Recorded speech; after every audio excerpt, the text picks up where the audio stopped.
again, like I said with Grayson Rodriguez, don't look at the ERA and think, oh, they should have no problem with this guy, because look what happened with Grayson Rodriguez.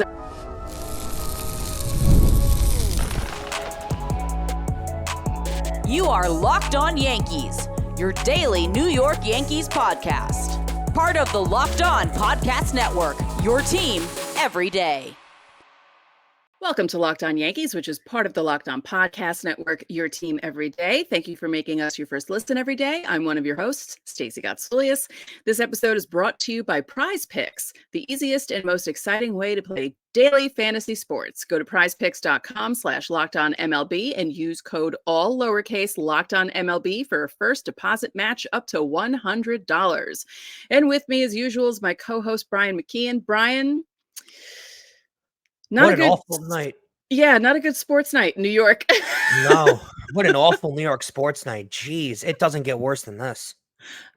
Because as everyone knows, we record this the night before, so we're recording this. We waited till the Knick game was over, and here we are. It's not a happy. Sunday was a much better sports day. Let's go back to Sunday.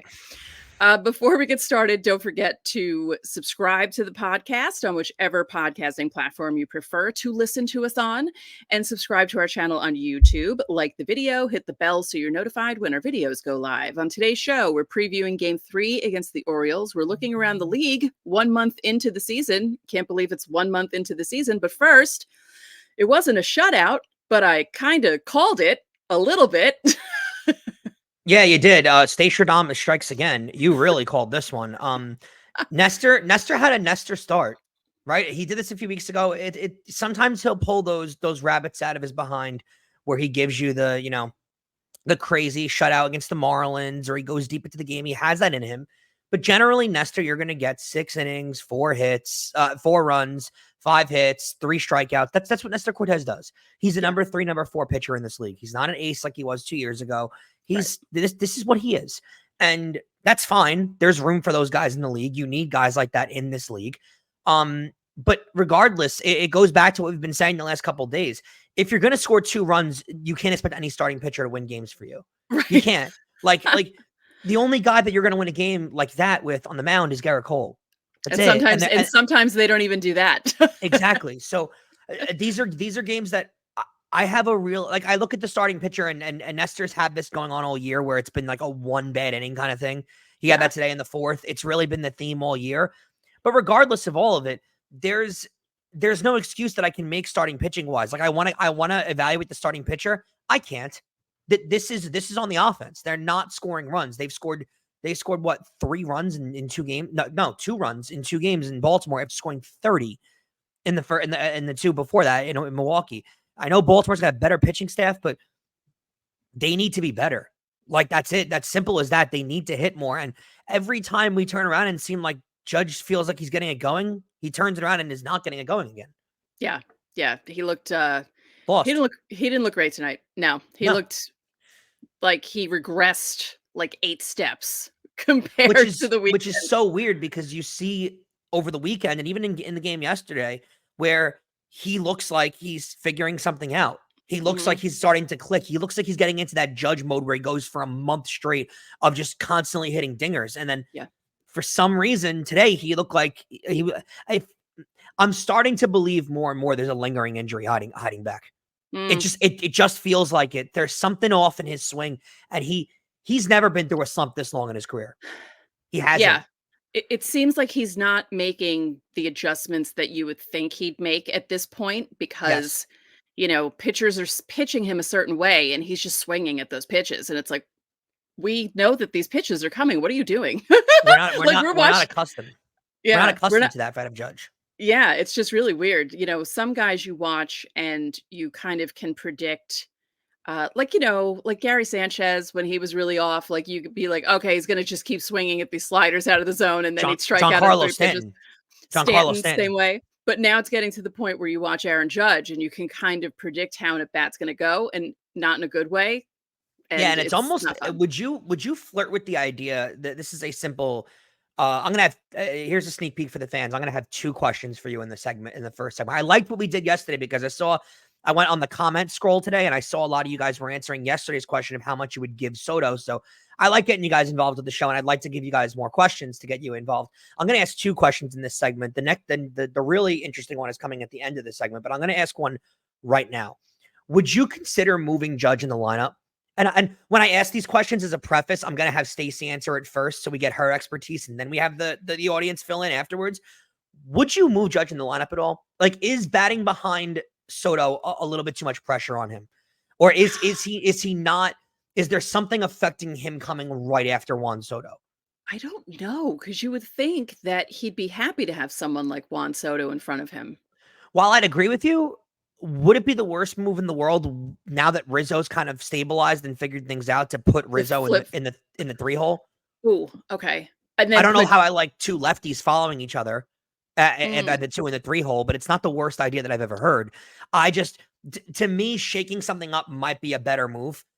Because something's not working with Judge, and it could be a lingering injury. I'm not saying it's not. Something is clearly not working with him in the 3-hole this year. Should they put him back in the 2 and flip him with Soto? I mean, that would still put Soto and Rizzo back to back. Soto's been so good though in the 2-hole, and Soto is a see. I don't know, because today in today's game, a lot of managers love putting their best power hitter in the 2-hole.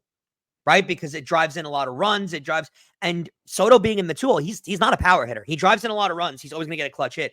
Not exactly a power hitter, right? He's going to give you 35, but that's just because he's of great contact. He's not a power hitter. Other than, I mean, tonight he looked like that ball still hasn't landed. But it's one of those things where I'd explore possibly moving Judge in the lineup a little bit, shaking things up just slightly, just to see if you can change the rhythm a little bit, because something is off with him. It's him and Glaber that are the 2 hitters that to me are the most glaring this year, where something's not there, something's not clicking, and unless it's a lingering injury, which I don't want to necessarily believe yet, what else could it be? That's the question, because we've never seen Judge go on a slump of now over a month. Yeah. Yeah, and it's amazing how bad the team has been without Verdugo in the lineup for 2 nights. Yeah, and he was magical in Milwaukee. They're 2-9 when they score 3 runs or less. Mm-hmm. Now that their record is tremendous when they score more than 3 runs this season, but 2-9 when you score less than 3 runs, I mean, that's going to be expected. But this team, for some reason, is becoming way too offensively reliant. And that's a weird thing to say for a team that has a really good ERA. For a team that has a really good pitching staff. They have got the second best pitching staff in all of baseball right now. And yet they're still insanely reliant on their offense. They should be winning games scoring 2 runs, 3 runs. They should. Their bullpen's really good. Their ERA is really good. Their starting staff. And for some reason, they can't seem to score. And it's only in certain games. There's games where they look unstoppable as an offense, where they're scoring 9-10 runs. They've done that multiple times this year. They've scored 5 plus at least 8 times. I think they've had tremendous success scoring runs in bunches. But then you have games like this where it looks like they can't hit. So that's a problem you have to figure out, because this is a start by Nestor. While he wasn't unbelievable, this isn't a start you should lose. It's 4 runs over 6 innings. That's what Nestor's going to give you. You have to be able to win games that Nestor's going to give you starts of that, because that's going to be the overwhelming majority of Nestor Cortes' starts. Plus, he was able to get out of some trouble when the guys were playing like they'd never played in the field before. And you thought when he got out of that, you're like, oh, okay, maybe this is going to be one of those games where maybe things will go right for them. And it also felt as if every ball the Yankees hit went to a fielder. Every ball an Oriole hit didn't go to a fielder. It was just one of those nights where it was like really annoying and just nothing was going right. Like not one little thing. I mean, Soto, yes, that was awesome, because man, he hit the crap out of that ball. That landed on Utah Street. That was honorable amazing. mention that we should leave. Luke Weaver was really good tonight. And I feel like bullpen relievers get unnoticed in games where they look really good and the team loses, but he looked tremendous, and Boone's gaining a lot of trust in him. I don't know if I love that Luke Weaver's become the we're losing by multiple runs, so let's get a couple innings out of him guy. Right. I'd like to see him in a little bit of a bigger spot going forward, but I mean, another might change. Solid performance out of him. Yeah, it might change as things go on. I will say I went to Camden. I've only been to Camden Yards once. So same here. I went 9 years ago, finally. I was supposed to go years ago and something happened. I couldn't go. And You're going to love this. My friend took me on Utah Street and I said, wait. And I headed right toward a spot. And he's like, oh, God. It was a spot where Giambi hit a home run in 2005. And I remembered exactly where it was. And I walked right up to it. And he was like, you've never been here. How do you even know where it is? I'm like, I just remembered. That's terrific. I've been there one. I will say, if you're a stadium traveler out there listening to the show, definitely making a point to get to Camden Yards. It's one of the, I've been to 17. It's one of the nicer ones that I've seen. It's beautiful there. It's so nice. So nice. In the next segment, we're going to go over the rest of the league and we'll particularly focus a little bit on the AL East, but a couple of the bigger storylines that we've seen throughout the league. I feel like at the end of the month, we're going to do this every month just to give you guys a little roundabout of what's going on in the rest of the league. So when October comes, you don't say, oh, snap, that team's pretty good when the Yankees have to play them. I do want to leave one question for the fans at the end of the segment one. I think I'm going to start doing this routinely now. If you're a New Yorker, we know that the old phrase in the 90s, right, was Yankee season doesn't start till the Knicks are eliminated. That was kind of the way that the 90s worked. And I want to run this question by everyone because New York is a basketball town. It really kind of is. It's a baseball town too, but New York heart and heart is a real basketball town. When's the last time for you as Yankee fans that the Yankees have had a loss as bad as the Knicks had tonight, where they were up 5 points with 20 seconds to go and lost this game and with a chance to close the series out at home? To me, I think Stacey has the same answer. 2019 Game 7 comes to mind. The Chapman Altuve walk-off. That one comes to mind a little bit, but I don't know. I mean, there might be games in 03 that you guys consider that bad. There might be, certainly 04 you can go back to. There are some brutal playoff losses they've had, but I'm curious to see what you guys think in the comments. What are similar losses the Yankees have had to you in the postseason? And Stacey, do you have one that comes to mind for you? Game 2 against Cleveland in 2017. Yeah. That was a bad one. The series ended in a good way, but that game was a disaster. And, going down 0-2 at that point was like, that was awful. I wasn't doing this show yet, but if I were, that would have been an epic rant. I would have done a special, because that was a Friday night. I would have done a special Saturday episode of Locked On Yankees if I were doing the show. That's where the live shows are going to come into play. I can't wait for those to get going. Yeah. We'll go around the rest of the league next and leave your comments in the comment section. That's where you would leave them on similar losses that you've seen, brutal playoff losses. We'll be back after this.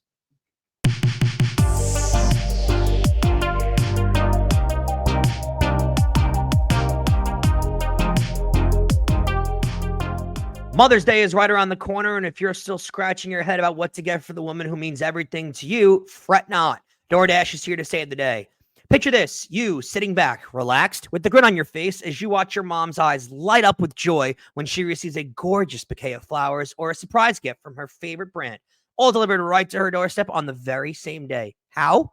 With DoorDash, of course. And guess what? It's not too late, guys. With DoorDash, you can still make this Mother's Day one to remember. Shower your mom with all the love and appreciation she deserves without even stepping out of your house. Want to add that extra touch? Pair those beautiful flowers with a gift card to her favorite bookstore or even a coffee shop and watch her face light up even brighter. So why wait? Order now on DoorDash, take care of everything you need to, and make this Mother's Day truly special.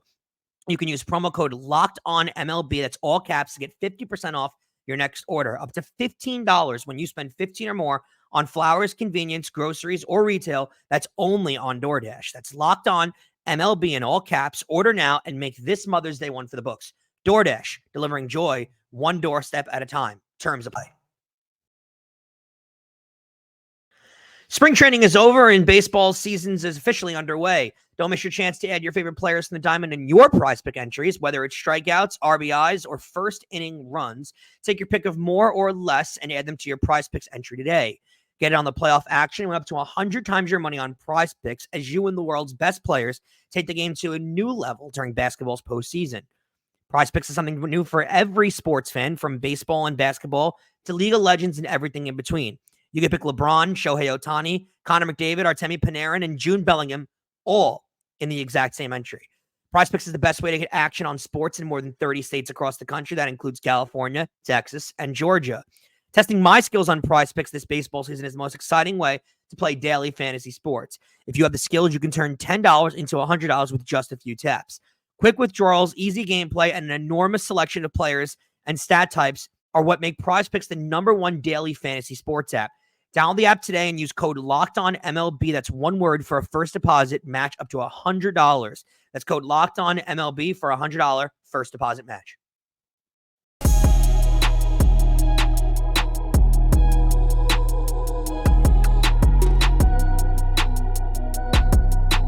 Welcome back to Locked On Yankees. Locked On Sports Today is a free 24/7 sports streaming channel programmed for you every day to bring you the biggest stories without all the screaming. Locked On Sports Today brings you canvas analysis, opinions, and news, streaming 24/7 on YouTube or the free Amazon Fire TV channels app. Part of the Locked On Podcast Network, your team every day. Also, don't forget that you can catch every pitch of the Yankees' hometown broadcast with SiriusXM. Just download the SXM app and search the word Yankees. I got you, Stace.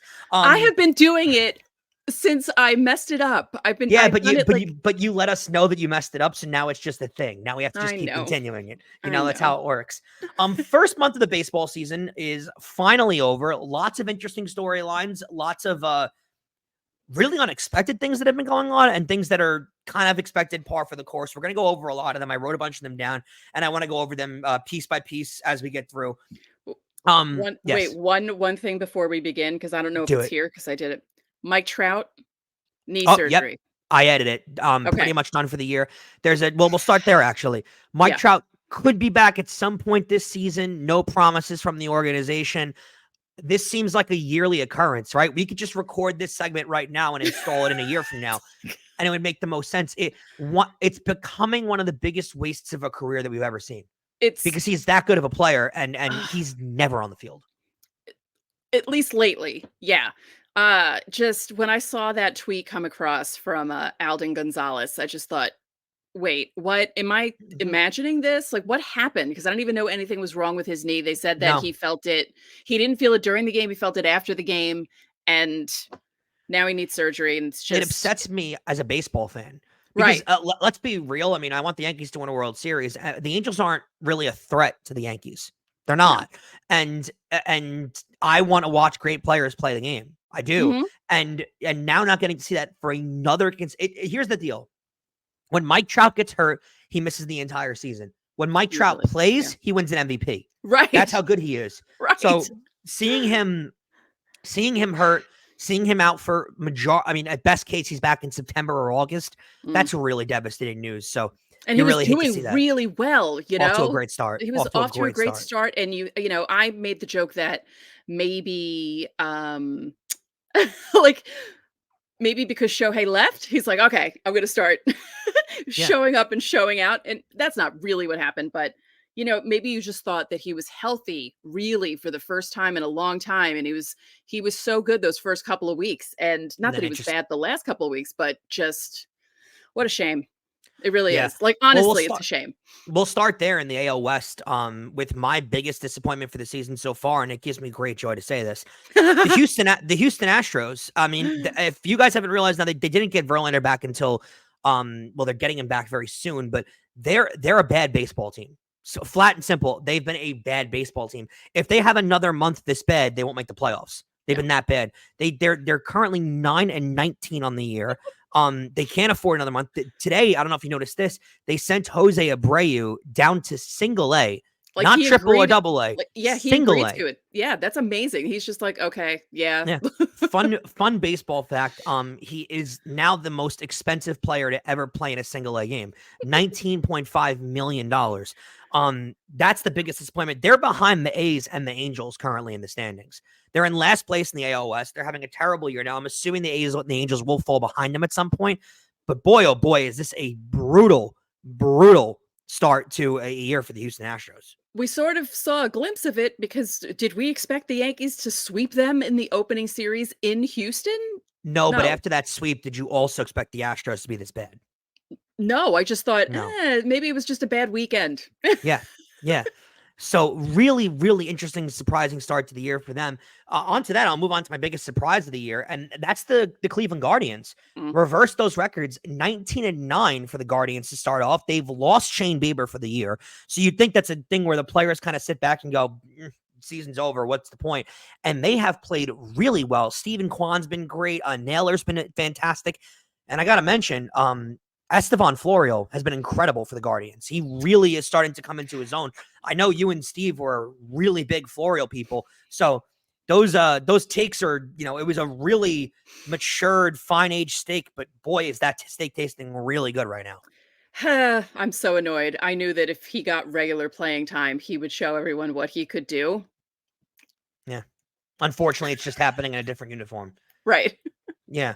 But I Brutal. wanted that for him. I didn't want him to waste away on the Yankees because the Yankees have other a plans. tendency to do that sometimes where they wait too long to trade a guy and then he just doesn't really get a career going. So I'm hoping that this happens for Florial. Sometimes it just doesn't work with a certain uniform or a certain city. That's just the Yankees and Florial needed to see different people, and that now they are, and they're flourishing in their own relationships. Let's move on to the NL Central because this division is going to be exciting up until the end of September, I really think. The Brewers and the Pirates both got off to really good starts.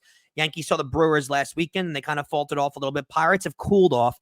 This division, not a single team is more than 4 games back. That's how tight this division has been so far after 1 month. It looks remarkably competitive, and this is the heart of Major League Baseball right here. This is where you're going to see a team like I genuinely believe teams that come out of really competitive divisions and are essentially playing playoff baseball throughout the entire year are the teams you should be most terrified of going into a postseason. True. That's true. Because when you have a team that skates throughout the division the entire year and they win the division by 20 games, that's not necessarily a good thing. You're not playing competitive, tough baseball. And it's a good thing to win your division, but you get my point. When you're playing competitive baseball up until the end, like these teams are going to be doing the entire year, one of these teams, mark my words, will upset someone in a big spot in the postseason. Yeah, I could see that happening. Do we have to get to a break right now, or are we too early, too late? Because if you want to, we can go over the AL East in the next segment if that's more beneficial to you. Yeah, let's do that just time-wise because, we don't have that much to say about so let me just mention this then. We'll mention game 3 in the next segment. We'll also go over the AL East. I just want to mention this one last thing that's not involved in the AL East that I have in my biggest note, the kind of things that I've realized. And this is on the bad end. The White Sox had World Series aspirations 2 years ago, guys, and they're 6-24. They're that bad. I know they traded Dylan Cease. I know that they're looking to trade other pieces if they can. They are pathetic. And the Marlins, who have been a playoff team the last 2 years, are also pathetic. Now, they've gotten off to a really bad start, so it kind of masks it, but it's not like they've won games to replace it. They are 6-24 as well. These are 2 teams that had playoff and World Series aspirations that are currently brutal. The worst teams in baseball. So we'll get to the rest of the AL East as it goes down the line of standings in a little bit. But Stacey has a couple things to tell you first.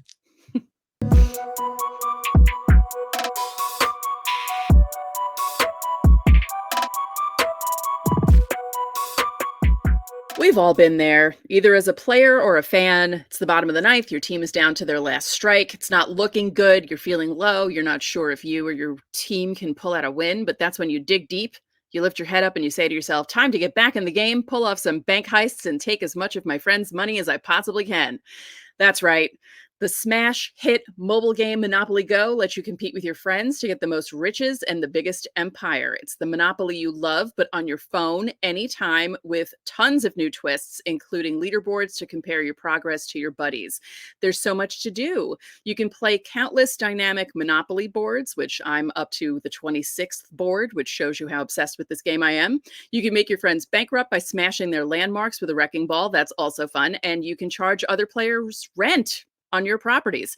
And you can even work with your friends to crack open community chests, and there are tournaments to get extra rewards, and you can climb the leaderboard. So get back out there, put on your game face, and download Monopoly Go, now free in the App Store or on Google Play.